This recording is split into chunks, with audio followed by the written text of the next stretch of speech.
think there are three qualities that describe my ideal candidate, or the ideal candidate for the school would be energetic.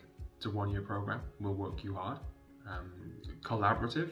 A lot of what we do is team-based and based in small study groups. And probably, finally, curious, having a curiosity to understand that intersection between traditional business and social impact. Your application will be read by two members of the admissions committee independently of each other. They'll come to a decision about whether we want to interview you, yes or no. Those two decisions are then put forward to the admissions committee as a group, and your application is read a third time, and that's just before you get to interview. The interview then happens, and then the admissions committee forms again to read the interviewer's note to then see if we think that we want to extend an offer to you. We ask one essay question as part of the application. It's just essentially tell us something that we don't know about you that we can't find from your application materials themselves.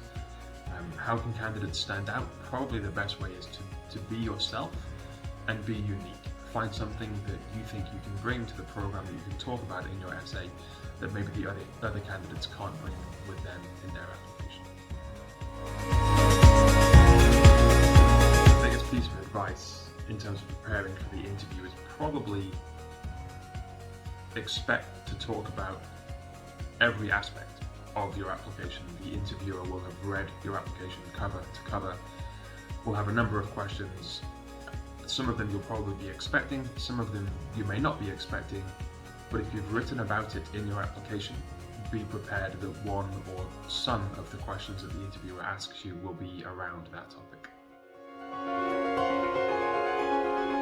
One of my favourite things to do in the interview, which might be a little unfair, is to try and hear about or ask questions about things that haven't gone well.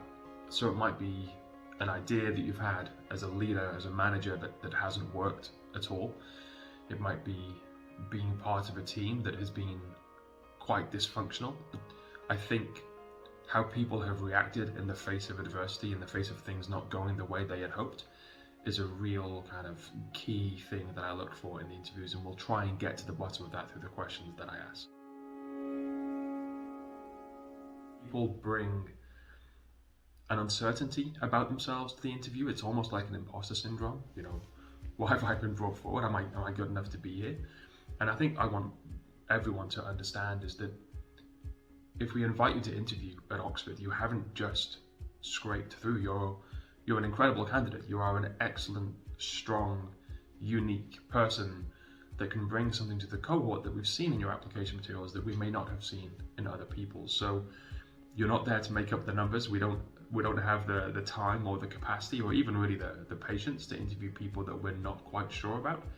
If you have an interview, you deserve it.